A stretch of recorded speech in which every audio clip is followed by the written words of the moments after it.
Hello everyone, good morning, good evening और good afternoon accordingly आप जब भी सुन रहे हैं आप सबको।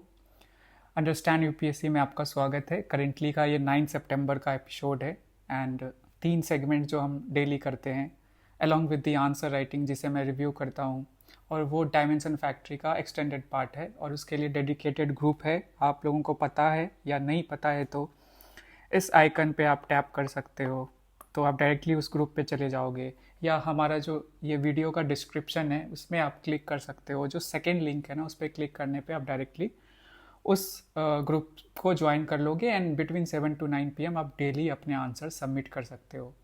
बहुत सारे बच्चे करते हैं, डेली करते हैं, एंड मैं कोशिश करता हूँ कि जितनी कॉपीज़ इवेलुएट हो पाए मैं वो कर देता हूँ बाय 7 to 9 PM के बीच में मैं अलाउ करता हूँ बच्चों को कि अपनी कॉपी सबमिट कर पाए। ठीक है, तो पहले सेगमेंट पे आते हैं, दैट इज़ कोड सेगमेंट। ठीक है, एंड कल जो मैंने कोड दिया था आप लोगों को ब्रेनस्टॉर्म करने, एंड बहुत सारे बच्चों ने उसे ब्रेनस्टॉर्म करके even in the comment section as well as in the group they have posted. ठीक है, तो शुरू करते हैं। बहुत ही मोटिवेशनल कोट है, हम सब के लिए है, मतलब कि not only for UPSC aspirants, सब के लिए ये इम्पॉर्टेंट है। The cost of being wrong is less than the cost of doing nothing. ठीक है, कॉस्ट। सो मतलब सिंपल है, कोई भी पढ़ेगा समझ जाएगा। मतलब इतना हम तो समझ सकते हैं कि इसका क्या मतलब है कि एक्शन लेना मतलब is much better than, action लेके भी फेल होना। सो एक्शन आप लेते हो even it leads to mistakes या फेलियर कह लो, is usually better than staying idle and doing nothing. बैठ के बस विचार करना, थॉट मतलब दिमाग में रखे रहना और कोई एक्शन उस पर नहीं लेना just because fear of failure की वजह से या किसी और रीज़न की वजह से। तो आपको एक्शन लेना सबसे इम्पॉर्टेंट है। ठीक है, क्या रिजल्ट होता है डजेंट मैटर। तो हम लोगों ने यूपीएससी प्रिपरेशन इसी थॉट प्रोसेस के साथ स्टार्ट किया होगा। इनफैक्ट किसी ने भी छोटे से बड़ा चीज़ किया होगा ना लाइफ में, तो इस कोट इस ये कोट जो है ना बहुत ज़्यादा इस रेलिवेंट है उस चीज़ के लिए। ठीक है, तो जो कॉस्ट है आपको पता है, इंपॉर्टेंट जो कीवर्ड्स हम आइडेंटिफाई करते हैं डेली, तो कॉस्ट तो पता ही है कि प्राइस जो आप पे करोगे। ठीक है, मतलब इसके भी 2-3 जो है इंटरप्रिटेशन हो सकते हैं, बट मेनली मैंने इसको इंक्लूड नहीं किया है। बस दो जो है कीवर्ड्स कह लो, कलेक्शन ऑफ वर्ड्स कह लो, उसको मैंने चूज़ किया है। बीइंग रॉन्ग का क्या मतलब है, गलत होना, मतलब कि मेकिंग मिस्टेक्स, फेलिंग या सेटबैक्स या बहुत सारी चीज़ें हैं, इससे आप अपने हिसाब से इंटरप्रेट कर सकते हो। देन द सेकेंड जो कीवर्ड हम कह सकते हैं दैट इज डूइंग नथिंग, मतलब कि बैठे रहना, प्लेइंग, या डूइंग नथिंग को प्लेइंग सेफ से भी हम कनेक्ट कर सकते हैं कि जो हम कर रहे हैं उसमें इनोवेट नहीं कर रहे हैं। ठीक है, हम अपने कंफर्ट जोन में बैठे हुए हैं। ठीक है, एवॉइडिंग रिस्क, ये सारी चीज़ें हैं। मतलब कि सिंपल है, बहुत ज़्यादा कॉम्प्लेक्स तो है नहीं, आपको समझ आ रहा होगा।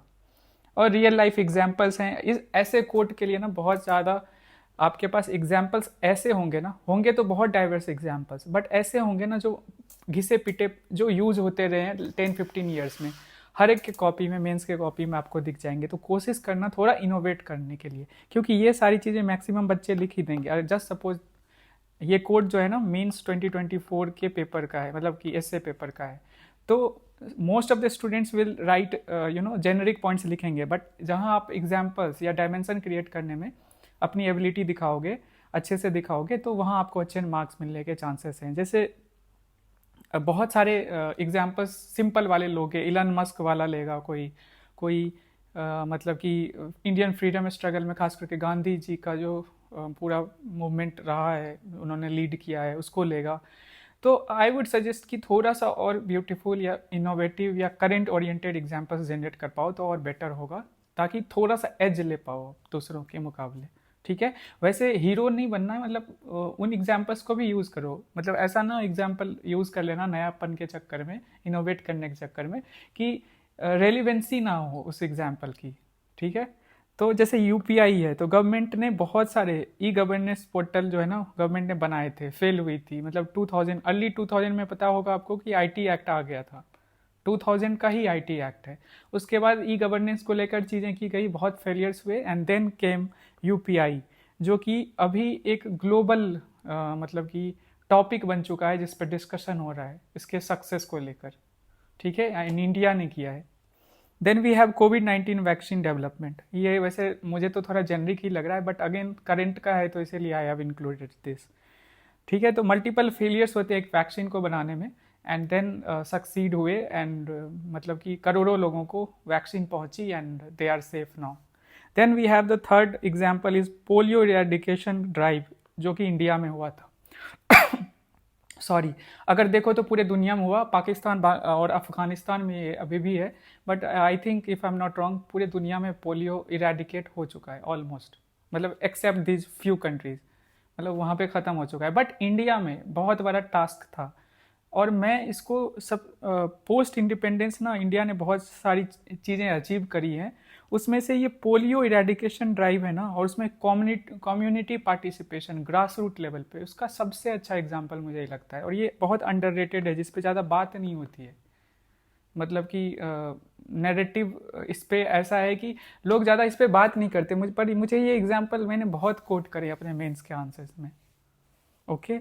मुझे ये बहुत अच्छा लगता है, और पोस्ट इंडिपेंडेंस जो भारत ने बहुत सारी चीज़ें अचीव करी हैं, आप हर क्षेत्र में देखो तो, बट ये जो है ना हेल्थ को लेकर कि गांव-गांव ऐसे जगहों पे पहुंच के लोगों बच्चों को मतलब कि वैक्सीन दी गई है जहाँ पे संभव नहीं था जाके इतने मास लेवल पे वैक्सीन दे पाना, ठीक है। तो इसको देने में मल्टीपल फेलियर्स हुई होंगी, इसको पहुंचाने में।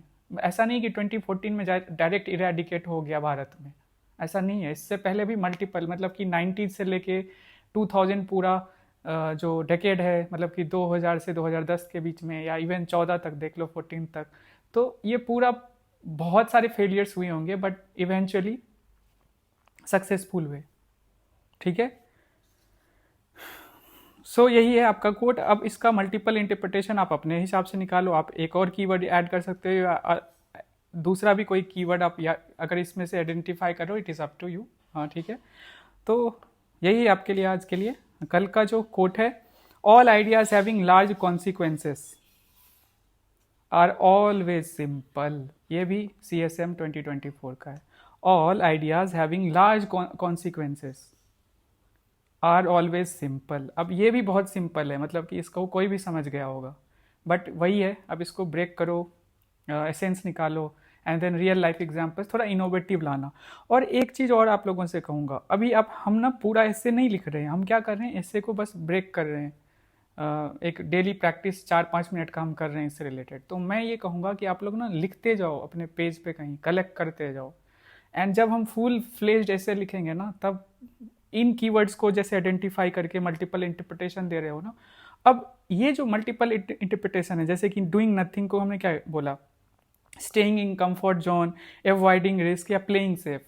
अब ये हम ना अपने एस्से के नोट्स में हमारा रहेगा ना, तो मल्टीपल वेज में हम ना सोच सकते हैं, एंड इन कीवर्ड्स को यूज कर सकते हैं, ठीक है। जैसे for example being wrong, setbacks, failing, making mistakes. अब ये एक चीज से ही इतने सारे वर्ड्स हम जनरेट कर पा रहे हैं, एक दो वर्ड से, तो वो बहुत यूजफुल होगा when you will be writing the actual essay, जब प्रैक्टिस करोगे, ठीक है। तो एक लिस्ट बना लीजिएगा। अगर कोई बच्चा ऐसा कर रहा है ना, तो प्लीज़ मुझे DM करिए @रामानाथ जूनियर, यहाँ आपको करना है। अगर किसी ने फर्स्ट डे से जो मैंने इससे को इस तरह से, या एथिक्स का इस तरह से कोट आप लोगों को ब्रेक करवाया है, sense, keywords and then real life examples, तो आई विल आस्क यू कि प्लीज़ अगर हो सकता है तो मुझे वो भेज दीजिए, ताकि मैं और मास लेवल पे बच्चों को पहुंचा पाऊँ। Okay, thank you. तो पहला सेगमेंट हमारा पूरा होता है। हम आते हैं द डायमेंशन फैक्ट्री में। बहुत लोकप्रिय है, बहुत ज़्यादा बच्चे इसका डिमांड करते हैं। अगर एक दिन भी मैं मिस कर दूँ तो DM मेरे भर जाते हैं, भैया आपने क्यों नहीं आज करवाया। चलो ठीक है, तो हमने इस क्वेश्चन को डिस्कस कर लिया है ऑलमोस्ट। इसका आपको पता है, क्विक रिकैप दे देता हूँ कि पहले तो बॉडी में सीधा हमें आ रहा हूँ मैं। पहले तो हमें जो 3 ड्राइवर्स हैं जिसकी वजह से वाटर क्राइसिस है इंडिया में, मेजरली 3 जो इस क्वेश्चन में दे रखा है, soaring demand, pollution and climate change. तो उसको हमें दिखाना है कि कैसे they lead to water crisis in India, ठीक है। And the second thing is urgent measures हमें लेने चाहिए। तो हमने कैसे ब्रेक किया था, ड्राइवर्स बता, इंट्रोडक्शन, ड्राइवर्स। हाँ मैंने जो है ना इसको डिस्कस भी किया है, मतलब कि कुछ बच्चों की कॉपी कल मैंने रात में रिव्यू करी थी, तो मैंने बताया था कि कुछ बच्चे मिस्टेक्स कर रहे हैं कि इंट्रोडक्शन कैसे लिखना है, तो आप लोग उसको सुन लेना, ठीक है। फिर ड्राइवर्स, हाँ तो हाँ उसके बाद हमने एक छोटा सा हिडन डायमेंशन डाल दिया, कॉन्सिक्वेंसेस, ठीक है। इसके 3-4 पॉइंट्स ब्रेक कैसे कर दिए कम स्पेस में। And then the main demand, second main demand is urgent measures. अब इसको कैसे ब्रेक करना है, ठीक है। तो इसको भी हम सोचेंगे, उसको भी करेंगे, and then we will see the toppers, our toppers copy, ठीक है। सो फर्स्ट ऑफ ऑल आज मैं आप लोगों को एक वैल्यू एडिशन करवाता हूँ। एक चीज़ मैं बता देता हूँ, there are certain topics in GS, मैं जीएस 1 से लेके 3 या 4 तक जा रहा हूँ। जैसे for example we have women related, तो विमेन रिलेटेड जितने प्रॉब्लम्स हैं आपको उसको लिस्ट डाउन करके रखना चाहिए, मतलब 2-3 पेज का नोट्स होना चाहिए, बेस्ट प्रैक्टिसेस, उन वो जो इश्यूज फेस कर रहे हैं, गवर्नमेंट क्या कर रही है, इस इन टॉपिक को लेके पक्का आपके पास 2 पेज का नोट्स होना चाहिए। मतलब आप अपने नोट्स बनाओ, टॉपर्स के नोट्स से करो, कैसे भी करो, बट होने चाहिए। और इसमें value addition over the time करते रहना है, newspaper articles. Similarly the second topic is water resources, जो कि ज्योग्राफी में है। बहुत ज़्यादा क्वेश्चन आता है मेंस में, इससे प्रीलिम्स में भी आता है बट मेंस में स्पेशली, तो इसके भी आपके 2 पेजर 3 पेजर नोट्स एनी होने चाहिए। अब मैं वैल्यू एडिशन करवाऊंगा, अर्जेंट मेजर्स पे बाद में आएंगे, वैल्यू एडिशन ये करवाता हूँ कि आप लोग इसको लिख लो, okay. The first thing is कि बेस्ट प्रैक्टिसेस में वैल्यू एडिशन मुझे करवाना है। तो पहला है पहली कंट्री है सिंगापुर, आप लोग जानते हैं सिंगापुर क्या ऐसा करती है वाटर स्ट्रेस से रिलेटेड। तो उनकी जो अर्बन वाटर मैनेजमेंट है ना, या प्लानिंग कह लो, वो वर्ल्ड क्लास है। उससे हम सीख सकते हैं कि अपने अर्बन स्पेस में वाटर जो स्कैरसिटी होती है उसको कैसे एड्रेस किया जाए। तो अर्बन, ओके अंडर लिख दिया मैंने बोलते बोलते, अर्बन जो मैनेजमेंट है ना, वाटर मैनेजमेंट, उसके लिए बेस्ट है ये। Then the second country is Israel. Israel 2 चीज़ों के लिए है, एक तो waste water recycling and the second one is desalinization. जो कि इनके पास सी वाटर होते हैं ना, उसको मतलब उसका जो नमक उसमें होता है या खारापन होता है उसको ये दूर कर देते हैं, उसको फ्रेश वाटर की तरह यूज़ करते हैं। उन्होंने ऐसे इनोवेट कर लिया है टेक्नोलॉजी, ठीक है। Then we have the next country is Netherlands, the Netherlands जो भी है। इसके पास क्या एबिलिटी, इस कंट्री हमें इससे क्या सीखनी चाहिए, तो इससे हमें सीखना है फ्लड मैनेजमेंट कैसे किया जाता है। और ये one of the low lying countries है नदर्न यूरोप में। और आगे जो एक तो हमारी कंट्री ऑलरेडी फेस करती है फ्लड्स, आगे जो सी लेवल राइज होगा और उस समय कैसे हम उस चीज़ को टैकल करेंगे, तो नीदरलैंड्स उसके लिए एग्जाम्पल दे रहा है, सेट कर रहा है एग्जाम्पल। और उसके घर भी ऐसे होते हैं कि पानी नीचे में, ग्राउंड जमीन पे पानी है बट घर जो है ना ऊपर बनाया गया है। आप लोग थोड़ा सा इसको गूगल कीजिएगा खुद से तो और बेटर होगा, आपको समझ आएगा। And then we have Australia. Australia में क्या है कि फ्रीक्वेंट ड्राउट्स आते हैं, तो ड्राउट्स को देखते हुए उन्होंने ऐसी पॉलिसीज बनाई है कि वाटर जो इशू है वो जो स्कैरसिटी है वो इशू नहीं होती है, उसको रिजॉल्व कर लिया इन्होंने। तो मैंने 5 कंट्रीज़ के नाम दिए हैं जो कि वाटर जो रिलेटेड प्रॉब्लम्स हैं उसको रिजॉल्व करने के लिए बेस्ट प्रैक्टिसेस हैं। अभी जो हम अर्जेंट मेजर्स देखेंगे ना, तो इन्हीं 5 एग्जाम्पल्स को अपने पॉइंट्स को सब्सटैंशिएट करने के लिए या अपने आर्ग्यूमेंट्स को और ज़्यादा धारदार बनाने के लिए इन 5 एग्जाम्पल्स को यूज कर सकते हैं। इसको जॉट डाउन कर लो, और इसमें और थोड़ा इनोवेट कर सकते हो तो जाके कीजिए, गूगल कीजिए या क्या बोलते हैं एआई के थ्रू जाके देखिए कि क्या स्पेशलिटी है, कि कैसे ये लोग वाटर स्ट्रेस मैनेजमेंट अच्छे से कर रहे हैं। ठीक है। एक और हम ऐड कर सकते हैं रेन वाटर हार्वेस्टिंग। तो इसमें तो हमारी कंट्री खुद कम्युनिटी ड्राइवन बहुत सारी चीज़ें हैं जो हम ट्रेडिशनली करते आ रहे हैं, है ना। बॉलीज, टैंक्स, इंडस वैली के टाइम से ही अगर देखो तो, एंड जोहाज होता है ना, जो डैम्स को चेक करने के लिए यूज़ किया जाता है, मतलब बनाया जाता है। तो हमारे खुद के पास भी बेस्ट प्रैक्टिसेस है। तो अब इसको स्प्रिंकल करना है यहाँ पे अर्जेंट मेजर्स में। अब अर्जेंट मेजर्स पे आते हैं। I hope it helps. अब ये वैल्यू एडिशन आपका हो गया वाटर स्ट्रेस मैनेजमेंट से।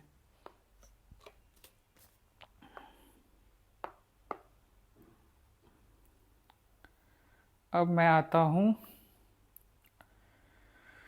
ओके। सो अर्जेंट मेजर्स में देखो, सोचो ड्राइवर्स में क्या क्या था, demand, pollution and climate change. इनकी वजह से वाटर स्कैरसिटी है। अब इसी को ओवरऑल हम यूज़ करेंगे, थोड़ा सा अलग बनाएंगे सो दैट ऐसा ना हो कि रिपीटिंग लगे। तो मेजर्स सबसे पहले कौन लेगा, सबके सबसे ज़्यादा पावर किसके पास होती है इन चीज़ों को, रिसोर्स मैनेजमेंट को लेकर? गवर्नमेंट। ठीक है, गवर्नमेंट साइड से हम सोचेंगे कि क्या हो सकता है, पॉलिसी या गवर्नेंस। सोच सकते हैं ना। जैसे गवर्नमेंट ने बहुत सारी स्कीम्स तो ऑलरेडी निकाली हैं, जिसको और बेटर वे में हम अगर इम्प्लीमेंट करें तो शायद हम वाटर जो स्कैरसिटी है उसको एड्रेस कर सकते हैं। So we have national water policy. ऐसी चीज़ें कोट करने से ना, हो सकता है आपको ये पता ना हो अभी, बट ऐसे जो गवर्नमेंट के साइड से चीज़ें की जा रही है या अनाउंस की गई हैं, पॉलिसीज़ आई हैं, तो वो अगर कोट करोगे ना आंसर में तो उसकी वैल्यू बढ़ जाती है। एक सिंपल चीज़, जेनरिक चीज़ लिखना और एक पार्टिकुलर चीज़ लिखना, दोनों में फ़र्क होता है ना। सो नेशनल वाटर पॉलिसी 2012, जिसमें कि एफिशिएंट वाटर मैनेजमेंट की बात कही गई है। ठीक है।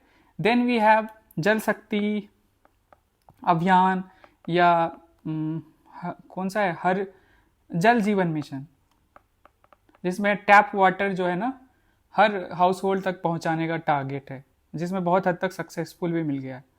देन वी हैव जो ग्राउंड वाटर मैनेजमेंट के लिए एक स्कीम है अलग से, अटल भूजल। भू मतलब जल का मतलब यही होता है ना कि ग्राउंड लेवल पे जो ग्राउंड वाटर है, तो उसको मैनेज करने के लिए अटल भूजल स्कीम है। सो इसको, इन चीज़ों को अगर फॉलो किया जाए अच्छे से तो हम जो है ना वाटर जो रिलेटेड इश्यूज हैं उसको मेजरली यहाँ एड्रेस कर सकते हैं। ठीक है।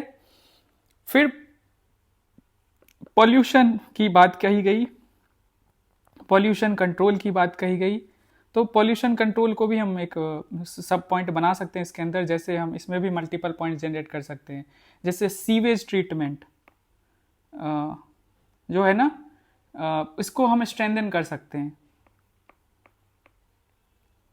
ठीक है। और इसके लिए आपको ना अर्बन बॉडीज को, अर्बन जो लोकल बॉडीज है उसको स्ट्रेंथन और करना पड़ेगा, उनको और फंड्स देना पड़ेगा। सबसे बड़ा रीजन है उनके पास फंड्स नहीं है। और इसके लिए आई कैन यूज सिंगापुर का जो मॉडल है अर्बन, जो मतलब अभी मैंने दिया था, आप लोगों ने नोटिस किया, तो इसको आप यूज़ कर सकते हो। वैल्यू एडिशन के लिए 5 कंट्रीज़ के मैंने नाम दिए आपको, इंक्लूडिंग आवर ऑन कंट्री, हमारी जो ट्रेडिशनल सिस्टम है। ठीक है। या जो गंदगी रिलीज की जाती है इंडस्ट्रीज जो करती है, उसको आप zero discharge policy, zero liquid discharge policy की तरफ उसको इम्प्लीमेंट करने की ज़रूरत है। जो हमारी रिवर है, जैसे फॉर एग्जांपल यमुना, तो उसको हमें कंट्रोल करने की ज़रूरत है। यमुना कितना बड़ा सोर्स फ्रेश वाटर का बन सकता है। ओके। तो पॉल्यूशन साइड से हमने ये देखा। देन वी कैन सी कि हम कम्युनिटी साइड से देख सकते हैं कि एक तो हो गया कि हम जो ट्रेडिशनल वाटर जो सिस्टम हमारे पास खुद की है, जैसे अभी मैंने एग्जांपल दिया कि बाउलीज, टैंक्स, इन सब को यूज़ कर सकते हैं, रेन वाटर हार्वेस्ट कर सकते हैं। ठीक है। एंड अब पब्लिक अवेयरनेस है, तो ये कम्युनिटी ड्राइवन है। सो ए बी सी। अब जब ये तीनों हो गए तो एक और ऐड कर दो कि क्लाइमेट एडेप्शन, यहां से मैंने उठा लिया। मतलब अब हमें अडेप्ट करने की ज़रूरत है।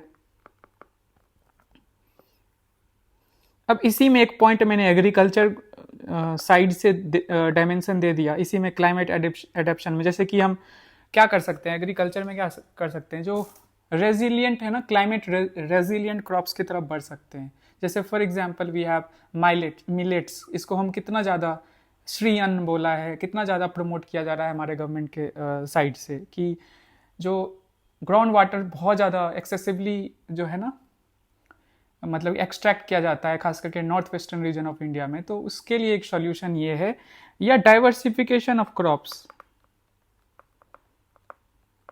तो एग्रीकल्चरल साइड से जो इश्यूज आ रहे हैं ना ग्राउंड वाटर को लेकर, ये एड्रेस हो जाएगा, ठीक है।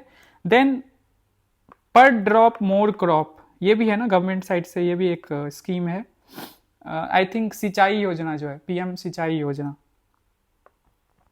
अब इसमें एक और चीज मुझे कहनी है कि आप ना ड्रिप इरिगेशन या स्प्रिंकलर इरिगेशन जैसी टेक्निक का यूज करके जो वेस्टेज होता है ना पानी का, फ्रेश वाटर का, उसको कम कर सकते हो। एंड क्लाइमेट एडेप्टेशन में हम ये भी कर सकते हैं कि जैसे for example water said management या रिवर रेजुविनेशन प्रोजेक्ट जैसे नमामि गंगे, या इंटरलिंकिंग जो प्रोजेक्ट्स चल रही हैं, एक रिवर में पानी नहीं है, एक में बहुत है, तो दोनों को जोड़ दिया जाता है। जैसे फॉर एग्जांपल वी हैव अभी रिसेंटली बजट में ही ना कोसी मोची, दो रिवर को इंटरलिंक किया जाएगा बिहार में। या एक और डायमेंशन हम टेक्नोलॉजी वाला यूज कर सकते हैं।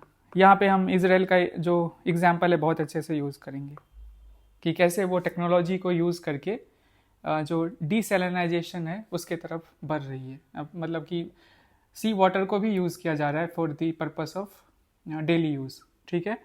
तो यही है, आप इसको या जो जीपीएस है उस सिस्टम का यूज़ करके आप जो रियल टाइम मॉनिटरिंग कर सकते हो कि कहाँ कितना पानी है, उस हिसाब से रियल टाइम एक्सेस रहेगा। तो स्कार्सिटी का मतलब कि होने वाली है उसका आइडिया पहले ही लग जाएगा, एंड देयरफॉर उसको हम जल्दी से रिजॉल्व कर पाएंगे।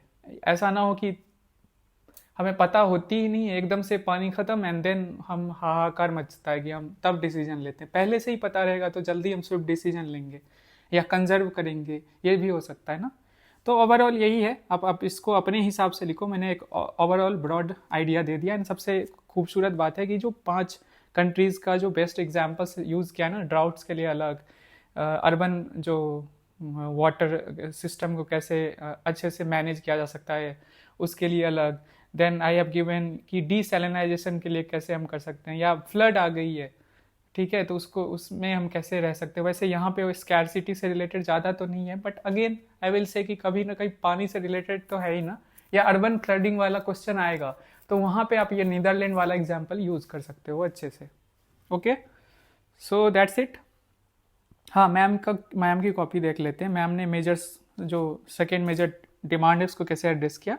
तो पहला उन्होंने वाटर सेड मैनेजमेंट की बात कही, catch a drop, rain water जो है हार्वेस्टिंग की उन्होंने बात की है, सिंपल टेक्निक जो है कैच अ ड्रॉप मतलब कि RWH, इसकी बात कही। फिर urban heat island effect to be reduce through green covers, हाँ इसको भी मतलब अर्बन आइलैंड को कैसे एड्रेस करना है ग्रीन कवर्स लगा के, ठीक है। फिर ड्राउट रेजिलियंट क्रॉप्स के तरफ हमें बढ़ना चाहिए। Irrigation need to be promote sustainable agriculture under national mission on sustainable agriculture, ठीक है, सब्सटेंशिएट किया इससे। Then we have 4th point, explore alternate water conservation sources, जैसे कि यहाँ पे बेस्ट प्रैक्टिसेस यूज़ किया कि जापान में अंडरग्राउंड रिजर्वायर्स बनाए जाते हैं, ये एक और मिल गया आपको 6th, ठीक है। सॉरी, आर्टिफिशियल रेन्स में भी एक्सप्लोर्ड, ओके चलिए ठीक है। 6th इज मतलब ये बारिश होनी चाहिए, क्लाउड में क्लाउड सीडिंग होती है ना उसके थ्रू। बताओ कि कौन सा, ये 2025 के प्रीलिम्स का क्वेश्चन है, कौन सा कंपाउंड इसके लिए यूज़ किया जाता है। एजी से रिलेटेड है, मतलब सिल्वर से रिलेटेड है, बट कौन सा एग्जैक्ट कंपाउंड है, ये क्वेश्चन है आपके लिए। ओके, देन मैम ने क्या किया कि क्लाइमेट जियो इंजीनियरिंग का हम इस्तेमाल कर सकते हैं, जिससे स्ट्रेटोस्फेरिक जो एरोसोल इंजेक्शन है उसको हम देख सकते हैं, ठीक है। क्लाइमेट चेंज को का जो इम्पैक्ट है उसको रिड्यूस कर सकते हैं। देन जो है स्ट्रिक्टेड पॉल्यूशन वाला जो एमिशन या इफ्लुएंट जो डिस्चार्ज किया जाता है, हम इस पे बात कर चुके हैं, ठीक है, Namami Gange. And then conclude कर दिया कि water stress is pushing 52% India into health crisis and need urgent जो है इंटरवेंशन टू, मतलब ग्रेविटी बताकर अर्जेंट मेजर लेने की ज़रूरत है। सो हाँ, इसमें मैं एक चीज़ और बता रहा था, मैम ने ऐसे कंक्लूड किया है। मैं कंक्लूजन जब लिखते हो ना तो थोड़ा सा मैं और एक आइडिया देता हूँ, हमने इंट्रोडक्शन में बहुत बात की, आज मैं आप लोगों की कॉपी में कंक्लूजन देखूंगा। तो जब कंक्लूजन लिखो ना तो एक चीज़ है सबसे इम्पॉर्टेंट, जैसे इस क्वेश्चन का हम एग्जाम्पल लेते हैं तो क्या क्या मेजर डिमांड था। एक तो वाटर स्ट्रेस है, एक सीरियस इशू है, तो हमें ना सीरियसनेस को ना हमने एड्रेस कर दिया है अपने आंसर से। अब कंक्लूजन में क्या करना है, उसको रिटरेट करना है सीरियसनेस को। तो आपका जो कंक्लूजन होगा ना इन चीज़ों को टच करे तो बहुत अच्छा निकल के आएगा। मैं ब्रॉडर आइडिया दे रहा हूँ। फिर द सेकेंड थिंग इज कि आप ना कॉजेज पूछे थे ना, ड्राइवर्स पूछे थे ना, इन तीनों ड्राइवर्स को एक्नॉलेज करो कि इनकी वजह से हो रहा है ऐसा, वाटर स्कैरसिटी हो रहा है, ये 3 रीजंस पूछे थे। Then the third part is कि इम्फेसाइज करो कि क्यों जरूरत है नीड पे। जैसे अभी मैम ने बताया ना कि 52% का जो उन्होंने दिया, तो उस नीड को भी बताओ, ठीक है, कि एक हमें ना अर्जेंट और हॉलिस्टिक जो है मेजर्स लेने की हमें ज़रूरत है।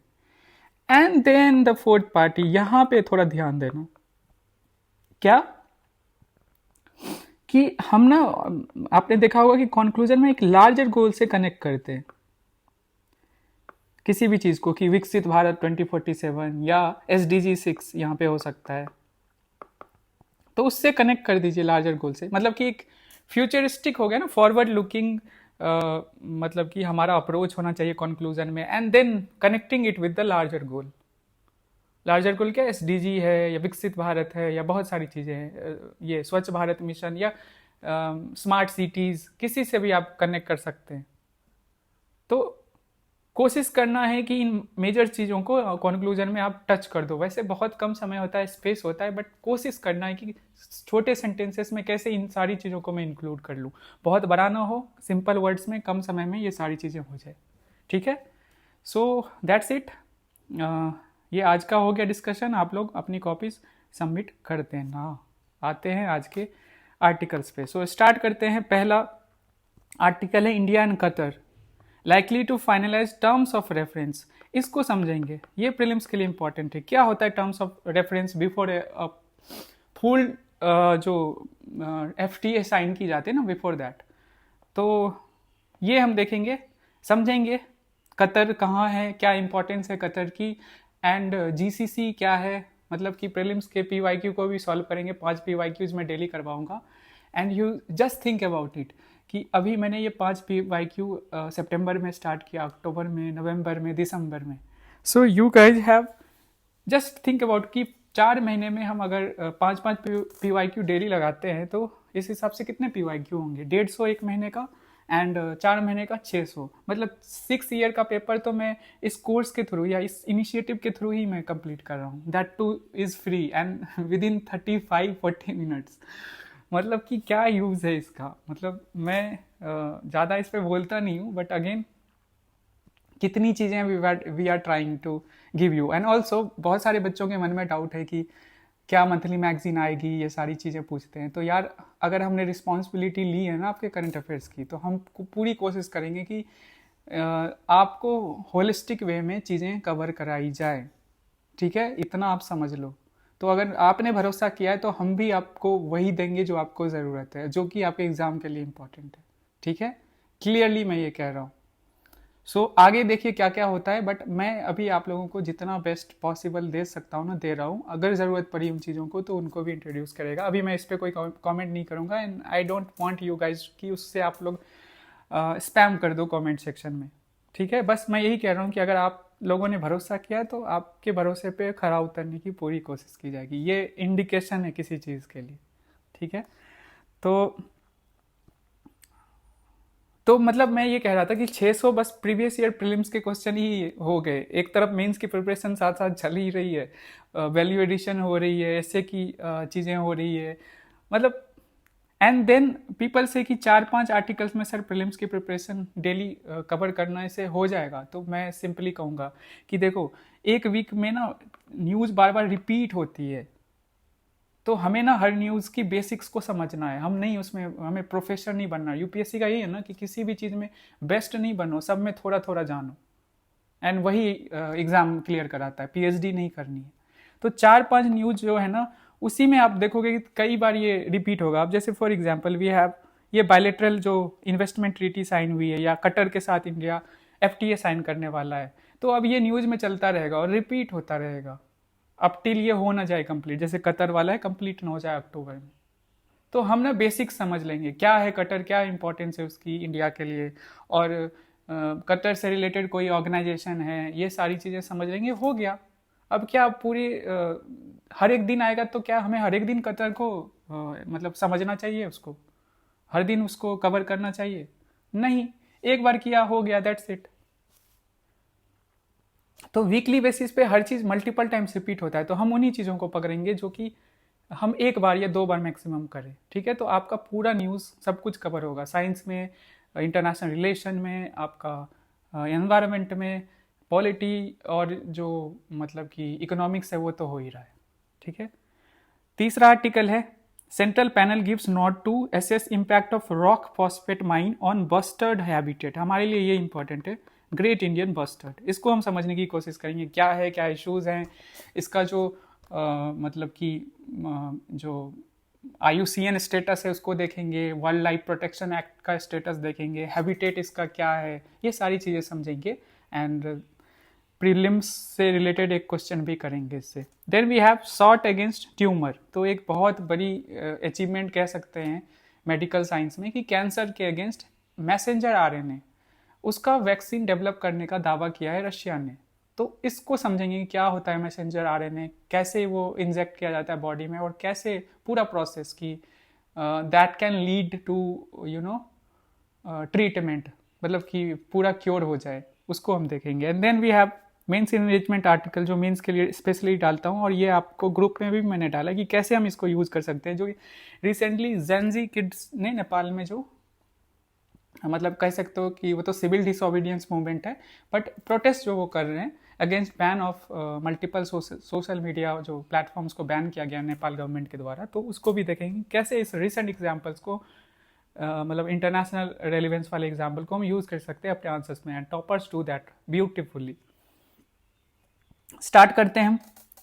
India Qatar likely to finalize terms of reference for FTA in early October, ठीक है? मैंने इसको इसलिए किया कि ये इकोनॉमिक्स का है, आपको कुछ टर्म्स में रिवाइज करवा दूं ताकि आपकी प्रीलिम्स जो है इकोनॉमिक्स की इंपॉर्टेंस 1/4 से 1/5 के बीच होती है, और जो इको एंड पॉलिटी में अच्छा नहीं है या उसको अच्छा नहीं करेगा उनकी प्रीलिम्स होने की संभावना बहुत कम है। और सब्जेक्ट्स में आप एवरेज भी हो तो चलेगा, बट इकोनॉमिक्स एंड पॉलिटी में आपके बेसिक्स क्लियर होने चाहिए, that should be the primary thing prelims की तैयारी कर रहे हो। एंड मैं इंश्योर करूँगा कि हर दिन मैं एक इकोनॉमिक्स का आर्टिकल उठाऊं और उसकी बेसिक समझाऊं, आपको ऐसे कीवर्ड समझाऊं जो न्यूज़ में रहते हैं, प्रीलिम्स में ऐसे कीवर्ड्स पे मल्टीपल टाइम्स क्वेश्चन पूछे गए। तो बस भरोसा रखो एंड रिवाइज करो और अंडरस्टैंडिंग डेवलप करो। इन्फॉर्मेशन गैदर करने के पीछे मत भागो इतना, क्योंकि वो नहीं रहेगा, जो दिमाग में रहेगा वही पेपर के दिन यूज़ करोगे। ये नहीं कि जो आपके नोट्स में रहेगा उसको करोगे, और नोट्स जो है ना 5000 पेजेस के बना के उसको रिवाइज नहीं कर पाओगे। तो यहाँ फोकस कीजिए। देखो FTA आपको पता है क्या होता है, 2 कंट्रीज या 2 से ज़्यादा कंट्रीज साथ में आते हैं, एंड उनके बीच में जो ट्रेड हो रहा है ना गुड सर्विसेज में, उस पर टैरिफ्स कम करते हैं एक दूसरे के मतलब के लिए, एंड ऑल्सो समटाइम्स वो 0 पे लेके चले जाते हैं। तो FTA बहुत तरीके के होते हैं, लेवल्स होते हैं, धीरे धीरे इकोनॉमिक यूनियन तक पहुँचा है, PTA से लेके इकोनॉमिक यूनियन तक। मैंने इसको मल्टीपल टाइम्स डिस्कस कर लिया है। पॉलिटिकल यूनियन लास्ट होता है ना, आई थिंक इकोनॉमिक यूनियन या पॉलिटिकल यूनियन तक पहुंचना लास्ट होता है। तो ये पूरा एक मतलब कि टाइज या कह लो इन्वेस्टमेंट या ट्रेड का जो पिनेकल होता है, ये 2 कंट्रीज या एक ग्रुपिंग के बीच में, ग्रुप ऑफ कंट्रीज है। तो FTA जो है यही है। अब FTA साइन जब होने लगता है ना, तो उससे पहले एक प्रिलिमिनरी फ्रेमवर्क होता है जिसको हम कहते हैं, जो गाइड करता है प्रिंसिपल्स फॉर निगोशिएशंस, कैसे निगोशिएशंस दोनों कंट्रीज बैठ के करेंगी, उसको बोलते हैं टर्म्स ऑफ रेफरेंस। अभी तक नहीं पूछा है प्रीलिम्स में, दे कैन आस्क यू, क्योंकि इंडिया बहुत ज़्यादा एफटीए साइन कर रहा है ओवर द ईयर्स, कितनी सारी कंट्रीज के साथ कर चुका है, तो हमें इन टर्म्स से वाकिफ रहना जरूरी है। अब इसका पर्पस क्या है, आउटलाइन करता है स्कोप ऑफ डिस्कशन, जैसे गुड्स, कौन से देखो इंक्लूड एक्सक्लूड भी है, कौन से गुड्स को रखना है, कौन से गुड्स को नहीं रखना है, तो ये TOR में ही इसको डिस्कस किया जाता है, ठीक है। एंड इंस्टीट्यूशनल मैकेनिज्म को जिस पे डिस्प्यूट रिजोल्यूशन हो सके, मॉनिटर किया जा सके, उसको भी बनाया जाता है। एंड डिफाइन सेक्टोरियल जो सेंसिटिविटीज है, मतलब वही include exclude, and set timelines and negotiation, कितने दिनों में आपको करना है, यही है कतर इंडिया अभी जो है, अभी बहुत सारे इस पे न्यूज आएंगे।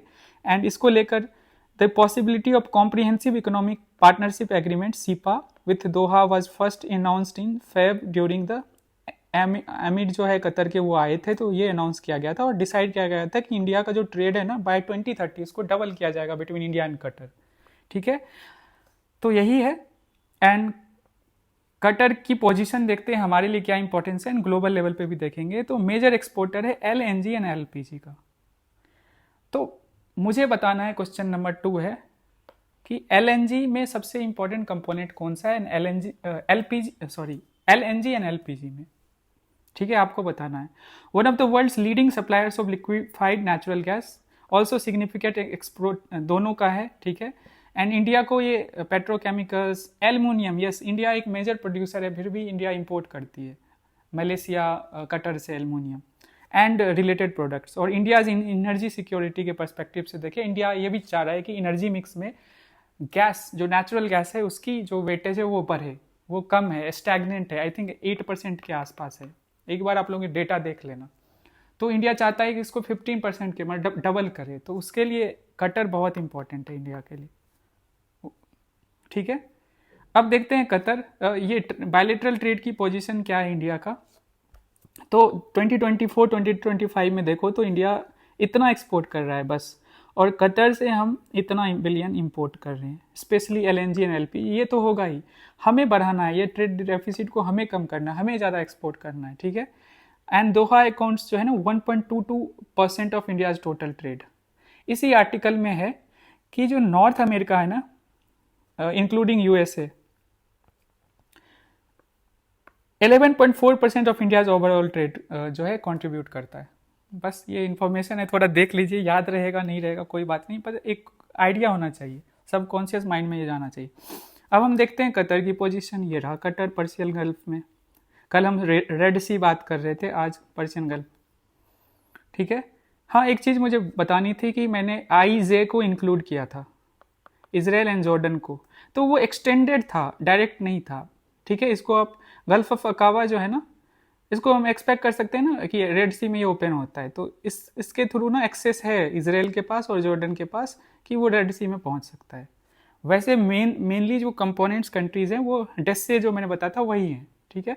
अब पर्शियन गल्फ पे आते हैं, तो कटर है यहाँ, और 6 कंट्रीज जो है ना मिलके, अब यहाँ से हम मुंबई तक आ सकते हैं, ये इंडिया, अरेबियन सी, ठीक है।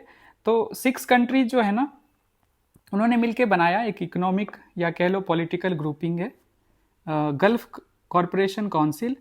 सऊदी अरेबिया ये रहा, UAE ये रहा, ओमान ये रहा, ये और ये देखो, ओमान का एक एक्सटेंडेड टेरिटरी है। बताओ यहाँ पे कौन सा स्ट्रेट है जिसको कंट्रोल करता है, ईरान, ठीक है। थर्ड क्वेश्चन ये है आपके लिए। तो कतर, कुवैत, बहरीन, ओमान, ये सब यही है, जो ये हाईलाइटेड है ना इस कलर में, ब्राउन कलर में, वो सब यही है, ठीक है। Kuwait, Bahrain, cutter, Oman and ये 2 मेजर कंट्रीज। और UAE के साथ इंडिया की रिलेशनशिप बहुत अच्छी हो गई है, इंक्लूडिंग सऊदी, मतलब सबके साथ इंडिया इस्टेब्लिश कर रहा है गल्फ कंट्रीज के साथ कि अच्छी रिलेशन हो, ठीक है। डिस्पाइट इंडिया जो है ना, यही इंडिया की स्ट्रैटेजिक ऑटोनॉमी को दिखाता है, एक तरफ इसराइल के साथ भी अच्छी रिलेशन है, गल्फ कंट्रीज के साथ भी अच्छी रिलेशन है, ईरान के साथ भी अच्छी रिलेशन है, मतलब कि ठीक ठाक है। तो ग्लोबल जो पावर बैलेंस है ना, उसमें इंडिया का रोल इसी से पता चलता है। ओके सो क्योंकि मुझे ना कोल्ड फिर से हो गया ना, मुझे इशू हो रहा है बोलने में। ठीक है, अब आते हैं। तो 1981 में इसको एस्टैब्लिश किया गया था, regional block for economic political security corporation. 1 2 3 economic political से सब ऑलमोस्ट बहुत बड़े जो है energy supplier, LPG, fossil fuels वाले, ये सबसे ज़्यादा यहीं से होते होंगे दुनिया में। अगर ईरान को इंक्लूड कर लो तो तब तो ऑलमोस्ट। एंड इसमें ध्यान देना कि 6 कंट्रीज कौन है, ईरान नहीं है। Okay, GCC countries are among India's largest energy suppliers and important trading partner. Over the years रहा है, अब तो रशिया 40% सप्लाई करता है, बट अगेन अभी भी इनका शेयर अगर कलेक्टिवली देखो तो बहुत है। And India has been engaging with GCC as a group for trade deals and energy security also. उसका कतर एक इंपॉर्टेंट मेंबर है। अच्छा, मुझे जानना कि कतर क्या ओपेक का मेंबर है अभी? ये क्वेश्चन नंबर 4 है आपके लिए, करते जाइए। Which of the following is not a member of Gulf Cooperation Council? इसको अटेम्प्ट कीजिए, ये आपको PYQ सॉल्व करना है, 2016 का है। And then we have another question is India accounts for 3.2% of global exports of goods. ठीक है, and then many of the local companies and some foreign companies operating in India have taken advantage of India's production. हाँ, production linked scheme जो है ना, ये India में investment हो, manufacturing units बैठे, ठीक है, और इंडिया फिर ग्लोबली एक्सपोर्ट कर पाए, तो इसी पर्पज से इसको लाया गया था। तो ये सबके लिए था जो भी आके इंडिया में इन्वेस्ट करेंगे। ठीक है, तो सेकेंड स्टेटमेंट तो सही है, फर्स्ट सही है कि नहीं आपको डिसाइड करना है। ठीक है, मतलब आप पहले अटेम्प्ट कर लो इसको, क्या बोलते हैं इसको, ये पॉज करके। ठीक है, एक चीज़ और बताना, ये डेटा लिख लेना, ये इंपॉर्टेंट है। ये जैसे 3.2% आया ना, इसको लिख लो आप लोग कहीं, ये लिख लेना पक्का। क्या है डेटा, मैं आपको बता देता हूँ कि इंडिया का जो मर्चेंडाइज में जो इंडिया इंपोर्ट करता है पूरी दुनिया को, वो ग्लोबल लेवल पे 1.7% है इसका शेयर। एक्सपोर्ट करता है मर्चेंडाइज, दैट इज गुड्स, वो 1.7% ग्लोबल लेवल पे है। और इंपोर्ट जो करता है गुड्स या मर्चेंडाइज कह लो, वो है 2.6%। थोड़ा ऊपर नीचे होता रहेगा, बट ये इतना है। एंड जहां तक सर्विस सेक्टर की बात है, तो इंडिया जो है एक्सपोर्ट जो करता है वो दुनिया का 3.5% है, एंड इंपोर्ट 3.2% है। ये लिख लेना पक्का। एंड 3.5% है, यहाँ पे इंडिया को लीड है, मतलब कि एक सर्विस सेक्टर इंडिया की बहुत मजबूत है ग्लोबली देखो तो। आई थिंक 7th या 8th नंबर पे है एक्सपोर्ट करने में globally. Okay, so this was the question, और 2 हमने PYQ देखे इससे रिलेटेड। और मैंने ये, क्योंकि ग्लोबल परसेंटेज की बात हो रही थी ना इस आर्टिकल में, इसीलिए मैंने इसको इंक्लूड किया है, ताकि आपको एक आइडिया रहे। ये डेटा जो ऐसे आते हैं ना, क्वेश्चन हो सकता है इस पर पूछ दे। फिर है Israel finance minister visits India, science bilateral investment treaty. ये बायलैटरल इन्वेस्टमेंट ट्रीटी इंपॉर्टेंट है, इसमें बहुत कुछ सीखने को है, हम फोकस करेंगे। अगेन ये इकोनॉमिक्स का ही आर्टिकल है, वैसे तो इसको हम IR से भी कनेक्ट कर सकते हैं, बट मुझे लगता है ज़्यादा इकोनॉमिक्स है इसमें। तो हम देखते हैं पूरा आर्टिकल कि इजराइल फिनांस मिनिस्टर जो हैं वो visited India and signed a bilateral investment agreement with finance minister Nirmala Sitharaman. Visit जो है अभी आया है कि जो मिलिट्री ऑपरेशंस गाजा में कर रहा है इसराइल, एंड उस पर बहुत सारे जो है एलिगेशंस लग रहे हैं, जो जिस तरह से वो एक्शन ले रहा है, तो उसके बीच में इंडिया आया है। और बहुत सारी कंट्रीज़ ने एक तरह से डिप्लोमेटिक टाइज जो है ना बंद कर दिए हैं। जैसे फॉर एग्जांपल देखो, क्योंकि बैन कर रखा है इसराइल को, as he was banned by the United Kingdom, Australia, New Zealand, Norway, ये Canada and June this year. तो यहाँ ये नहीं जा सकते, बट इंडिया इस बीच में आए हैं, ऑनगोइंग जो उनकी ऑपरेशंस चल रही है। तो ये बताता है कि हमारी कितनी स्ट्रॉन्ग टाइज हैं विद इसराइल, प्लस हमारी गल्फ कंट्रीज़ के साथ भी या अरेबियन कंट्रीज़ के साथ भी कितनी स्ट्रॉन्ग टाइज है, दोनों एक साथ चल रहे हैं। अब देखो, the agreement marks a step towards deepening India and Israel economic cooperation, specially in trade investment. ये मेन फोकस है जहाँ पे बात करनी है, and technology. Israel is the first OECD country. अब OECD क्या है इसको भी देखेंगे, एंड फर्स्ट क्यों है वो भी देखेंगे। With which India has signed a new model bilateral investment treaty, इसको भी समझेंगे ये क्या है और ये कब आया और क्यों आया, 2016 में आया है और क्यों आया, ये सारी चीज़ें देखेंगे। सबसे पहले इंडिया और इसराइल की रिलेशनशिप को हम देख लेते हैं कि फॉर्मली जो है इंडिया ने रिकॉग्नाइज किया 1950 में इसराइल को एज अ कंट्री, बट जो डिप्लोमेटिक टाइज है ना, बिकॉज इंडिया की मतलब कि स्ट्रैटेजिकली देखें तो गल्फ कंट्रीज से इंडिया ऑयल इंपोर्ट करता था हिस्टोरिकली, तो somehow we were dependent on them, तो हमारी इसराइल के साथ उतनी अच्छी रिलेशंस नहीं बन पाई। और सेकेंडली यूएसए के साथ भी कोल्ड वॉर एरा में अच्छी रिलेशन नहीं रही, हमारा ज़्यादा जो इंक्लिनेशन था वो यूएसएसआर के तरफ था, तो इसराइल को यूएसए का बहुत बड़ा एलाई माना जाता है, तो एक रीज़न ये भी होगा। बट एज यू नो कि post disintegration of USSR India और यूएसए की टाइज बहुत बेटर हुए इन लास्ट 30 ईयर्स, अभी भी है, आई मीन जो भी इशू है वो अपनी जगह है एंड चीज़ें अब फिर से बेहतर होने लगी है। सो इसराइल के साथ भी रिलेशन अच्छा हुआ। Relation have steadily grown in defence, agriculture, water management and technology. ठीक है, हम एक तरह से देख रहे हैं India Israel relation strategic partnership है इंडिया इसराइल के बीच में, और प्राइम मिनिस्टर जो है ना इसराइल जा चुके हैं 2017 में, पीएम मोदी, और फोकस जो है कहाँ था, मतलब कहाँ करने को था, सिक्योरिटी, इनोवेशन, इकोनॉमिक कोऑपरेशन। फिर डिफेंस एंड सिक्योरिटी की बात की जाए तो Israel is among the top defence suppliers to India, ये इंडिया के लिए स्ट्रैटेजिकली इंपॉर्टेंट इसलिए भी है इसराइल, एंड बैलेंस्ड अप्रोच रहता है इंडिया का towards Israel.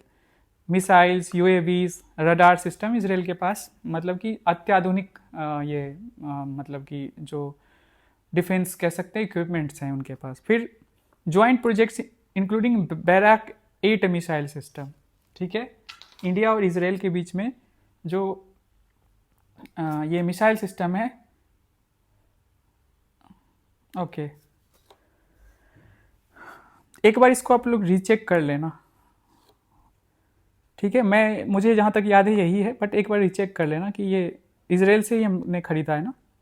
Then we have agricultural and water के लिए भी हमने इसराइल का एग्जाम्पल लिया, तो demonstration farms and water efficient irrigation में भी इसराइल दुनिया में महारत है इसके पास, और desalinisation and water management technologies. ठीक है, ट्रेड एंड इकोनॉमी की बात करें तो बायलेटरल ट्रेड जो है 200 मिलियन ही था बिटवीन 1992, बट अब जो है ना 10 बिलियन के आसपास हो गया या उससे ज़्यादा हो गया, 22-23 की बात है। और जहाँ पे हम ट्रेड करते हैं diamonds, pharmaceuticals, IT, electronics and fertilizers, ये कंपोनेंट्स हैं। पीपल टू पीपल टाइज है ही, जो इंडियन जो इस डायस्पोरा है इंडिया में उसके लिंक हैं, मतलब नॉर्थ ईस्ट में रहते हैं, तो ये एक मतलब बोलते हैं ना सॉफ्ट पावर। अब इंडिया का जो है ना ये सबसे इंपॉर्टेंट है समझना, 2016 में model bilateral investment treaty, BIT, bilateral investment treaty. तो देखो सिंपल मैं समझाता हूँ, जब इंडिया ने LPG रिफॉर्म्स किए तो मार्केट में जो अदर कंट्रीज़ के लोग आते हैं मतलब इन्वेस्टमेंट के लिए, तो उनके लिए कुछ फ्रेमवर्क्स बनाए। ठीक है, जो कि 1996 में आया था, कि उनकी जो इंटरेस्ट है ना वो हम सेव कर सके, वो आए इंडिया में इन्वेस्ट करें और उनकी इंटरेस्ट हम सेफ रखें। ठीक है, उनको एक तरह से सिक्योरिटी का एश्योरेंस दे, तो 1996 में ये BIT आया था। और हम जब किसी कंट्रीज़ के साथ फॉर एग्जांपल इंडिया UK के साथ जो ट्रेड होता है, इन्वेस्टमेंट करती है UK इंडिया में, या इंडिया जाके वहाँ करती है, तो उसके लिए ना हमारे पास प्रॉपर मैकेनिज्म है, और उस चीज़ को हम बायलेटरल इन्वेस्टमेंट ट्रीटी के अंदर साइन करते हैं। मतलब कि हमें एक दूसरे के इन्वेस्टर्स का ना इंटरेस्ट प्रोटेक्टेड रखना है, मतलब सेफ रखना है। तो 1996 में ये आया, एंड बट उसके बाद फिर आया आई थिंक 2006 में, एंड देन इवेंचुअली 2016 में आया। तो एक इशू हुआ था, इन्वेस्टर स्टेट डिस्प्यूट सेटलमेंट में एक केस गया था, and that is Vodafone Cairn energy dispute गया था, जिसमें कि रेट्रोस्पेक्टिवली इंडिया ने टैक्स जो है जो इंडिया में इन्वेस्टमेंट हुए थे उस पर लगाए थे इन दो कंपनीज पे। एंड जब इन्वेस्टर स्टेट डिस्प्यूट सेटलमेंट में ये कंपनीज गई इंडियन गवर्नमेंट के अगेंस्ट में, सिंपल है, ये एक बॉडी है जहाँ पे जो इन्वेस्टर्स हैं ना वो अपने इंटरेस्ट के लिए गवर्नमेंट जो जहाँ भी उन्होंने इन्वेस्ट किया उसके अगेंस्ट ना मतलब ये केस ले जा सकती है अगर उनका इन्वेस्टमेंट का जो इंटरेस्ट है वो वायलेट हुआ है। तो इंडिया के अगेंस्ट इस केस में मतलब इन दो जो बॉडीज़ कह लो या इसके अगेंस्ट हुआ, तो इंडिया के अगेंस्ट केस इन लोगों ने जीता और इंडिया को कंपनसेशन देने को बोला गया था।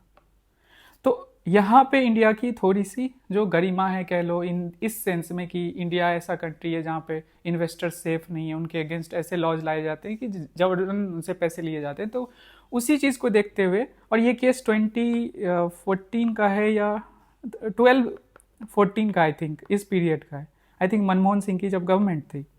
फिर 2016 में इंडिया ने इसी को रेक्टिफाई किया और जो इन्वेस्टर्स है उनका विश्वास बढ़े, इंडिया में इन्वेस्टमेंट आके करे, उनको लगे उनका इन्वेस्टमेंट जो है सिक्योर्ड है, तो उसके लिए 2016 में ये ट्रीटी साइन ये इंडिया ने लाया। और अब जो हम ट्रेड करते हैं ना, तो ये ट्रीटी पे भी दोनों कंट्रीज़ के बीच में एमओयूज या सिग्नेचर होता है, मतलब इन ट्रीटी होता है, ट्रीटी में ये भी क्लॉज इंक्लूडेड रहता है, कोशिश करते हैं हम। तो to safeguard regulatory space while balancing investors protection, India adopted a new model BIT in 2016। ठीक है, अब ये पहला OECD कंट्री है, ध्यान रहे, जिसने ये साइन किया। अब OECD क्या है? An intergovernmental economic organisation founded in 1961। मतलब इसमें कि खास करके वो कंट्रीज हैं जब पे पर कैपिटा इनकम बहुत हाई है, प्लस डेमोक्रेसीज है, दोनों चीज़ें। ठीक है, आप लोगों की नेक्स्ट क्वेश्चन है कि बताओ कि कौन सा साउथ अमेरिकन कंट्रीज इसका मेंबर है OECD का। OECD में 38 मेंबर हैं इंक्लूडिंग इसराइल। ओके, ऑब्जेक्टिव है promote economic growth, stability, free trade and improve living standards. ठीक है, और ये क्वेश्चन है आपके लिए, ये तो इजी पीजी है, 2 स्टेट सॉल्यूशन, क्योंकि इसराइल जो हो रहा है फलस्तीन के साथ एंड ऑल, ये सारी चीज़ों की वजह से मैंने ये क्वेश्चन डाला है, न्यूज़ में है एंड रहता है in fact. Then we have next article is center panel gives not to assess impact of rock phosphate mine on bustard habitat। हमें इसमें सिंपल समझना है कि ग्रेट इंडियन बस्टर्ड है ना, उसको समझना है कि क्या है कैसे है। तो एक बार कंटेक्स्ट देख लेते हैं, ये स्पेसिज इन न्यूज़ पे क्वेश्चन बहुत बार पूछे गए, तो इसीलिए मैंने इसको कवर किया है। तो EAC cleared EI study for Birmania rock phosphate mine, जो कि जैसलमेर राजस्थान में। ठीक है, area lies in potential great Indian bustard conservation zone, इसके हैबिटेट के आसपास ये एरिया है। ठीक है, और इस चीज़ को EAC that is expert appraisal committee ने जो एनवायरमेंट इम्पैक्ट असेसमेंट है स्टडी फॉर, इसको अप्रूव कर दिया है, मतलब has given nod to carry out an EIA, ये कर सकते हो आप। ठीक है, इसके बारे में आप लोगों को पता है, असेसमेंट की जाती है बिफोर माइनिंग हो या कोई ऐसा मतलब इंडस्ट्रियल काम अगर शुरू करने वाले हो एक किसी ऐसे इलाके में जहाँ पे इकोलॉजी या बायोडाइवर्सिटी को इम्पैक्ट पहुँच सकता है, वहाँ पे ये की जाती है। तो इसके लिए डेवलपमेंट हुई है। हमें क्या देखना है, हमें ग्रेट इंडियन बस्टर्ड पे फोकस करना है कि ये माइनिंग में इफेक्ट द क्रिटिकली एंडेंजर्ड, ये फोकस करना है, बर्ड्स हैबिटेट। और सुप्रीम कोर्ट भी इस चीज़ को मॉनिटर कर रही है अपने अलग अलग जजमेंट से। जो ग्रेट इंडियन बस्टर्ड है उनकी पॉपुलेशन जो है जिस तरह से स्टैगनेंट हो गई या घटते जा रही है, तो उसके लिए सुप्रीम कोर्ट ने भी बहुत सारे जजमेंट्स दिए इन द पास्ट। अब ग्रेट इंडियन बस्टर्ड क्या है, साइंटिफिक नेम क्या है, एडियोटिस निग्रिसेप्स। ये वैसे मतलब पूछेगा नहीं, बहुत कम चांसेस है, फिर भी डाल दिया है। फिर इसकी ये सबसे इंपॉर्टेंट है, क्रिटिकली इंडेंजर्ड है। WPA एक्ट में जो वाइल्ड लाइफ प्रोटेक्शन एक्ट है उसमें शेड्यूल 1 में आता है, मतलब सबसे अधिक प्रोटेक्शन है।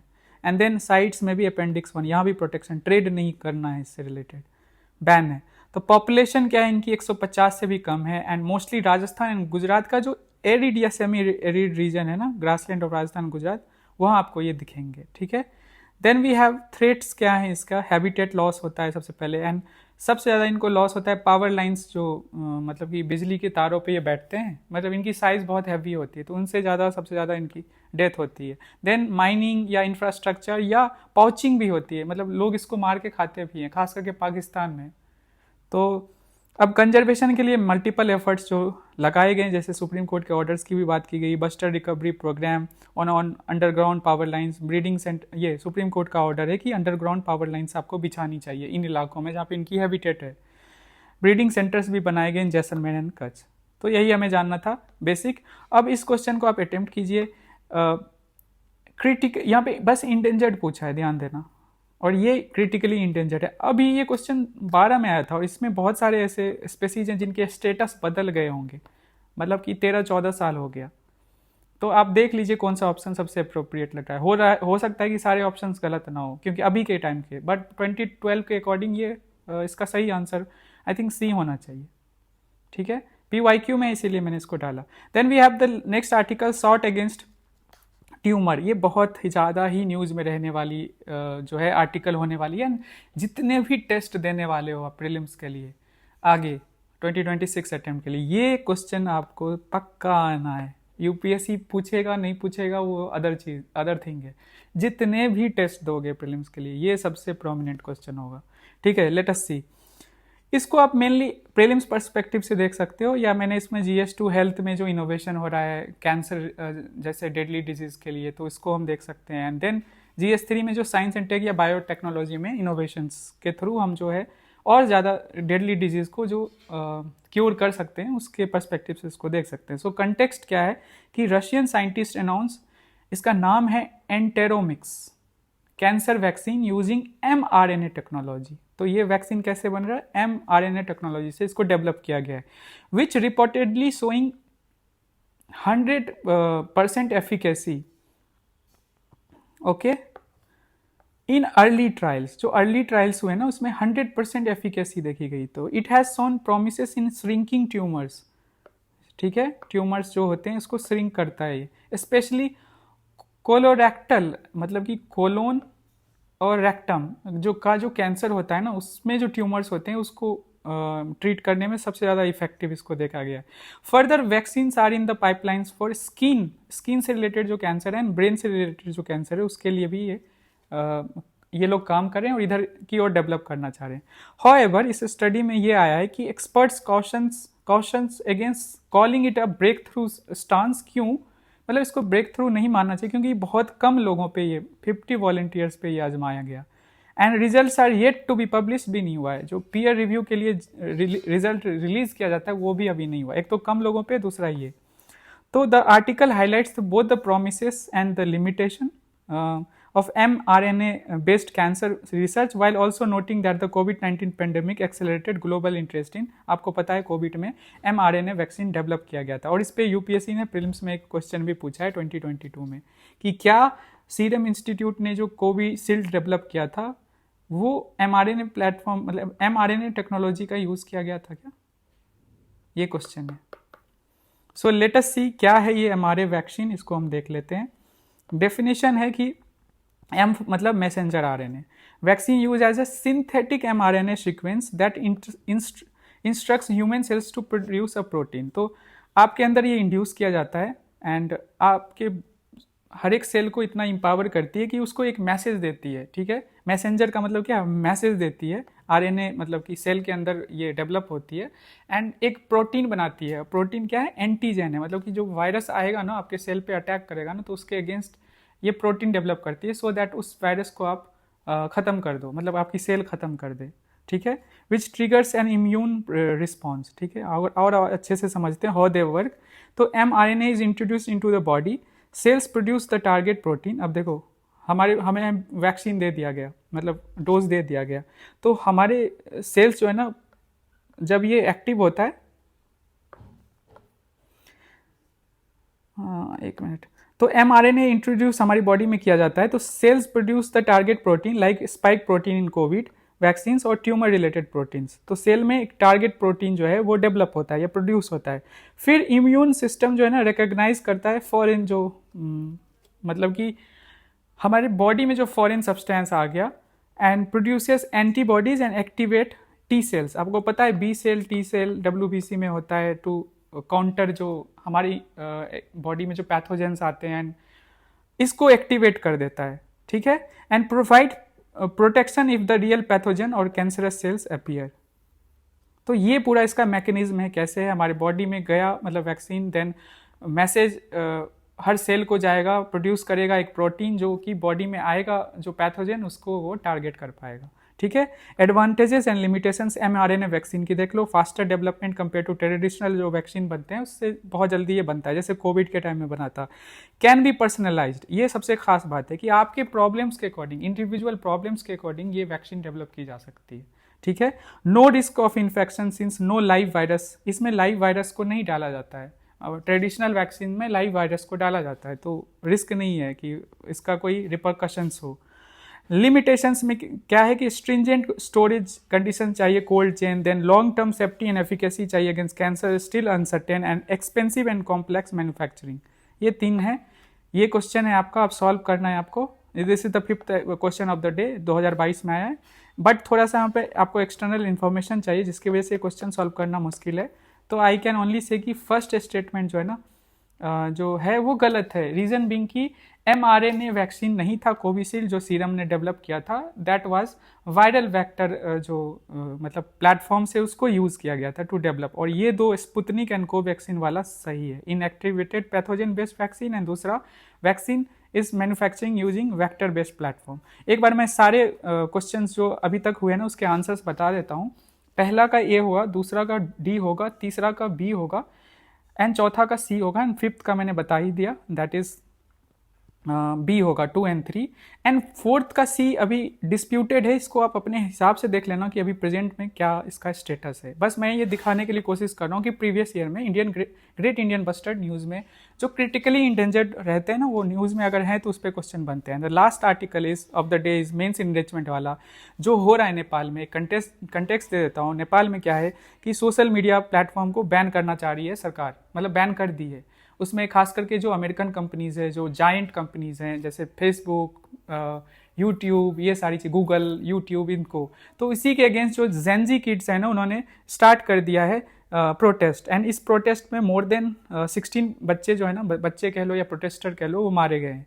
एंड ये प्रोटेस्ट बस it is not against the ban, but जो ये प्लेटफॉर्म्स थे ना, सोशल मीडिया प्लेटफॉर्म, इस पे ना ये बच्चे ना जो लेविस लाइफ जी रहे प्रोमिनेंट लीडर्स के बच्चे या वो लोग, तो उसको टारगेट किया करते थे। तो कहा जाता है कि वन ऑफ द रीज़न है कि इनको बैन इसीलिए भी किया गया। ऑल्सो वन मोर थिंग कि इन मतलब कि टारगेटिंग में इसमें फोकस इनके करप्शन या मिस गवर्नेंस को भी किया जाता था। करंट जो रेजीम है या पॉलिटिकल क्लास है उसके अगेंस्ट बच्चे करते थे या प्रोटेस्ट करते थे।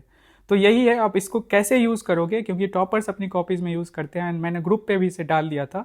तो GS2 में आप इसको freedom of speech, democratic accountability and governance challenges से इसको कनेक्ट कर सकते हो। सिमिलरली GS4 में ethical governance, corruption, youth role in ensuring integrity, देखो कैसे प्रोटेस्ट किया जा रहा है। और प्रोटेस्ट क्या है ना, पीसफुल है, ऐसा नहीं है कि दे आर हथियार उठा लिया है।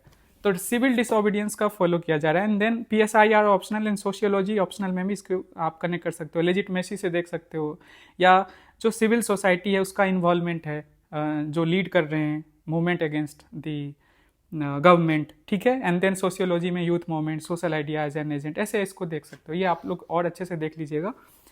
That's it for today, thank you so much. मिलते हैं हम कल नए क्वेश्चन के साथ, ब्रेनस्टॉर्म करेंगे नए कोड के साथ जिसको आपको मैंने दिया है। अच्छा लगा हो ये सेशन तो वीडियो प्लीज़ लाइक कीजिए, एंड अच्छे कमेंट्स अगर करना है, रिव्यू करना है तो वो भी दे सकते हो। थैंक यू सो मच, मिलते हैं कल, बाय, टेक केयर।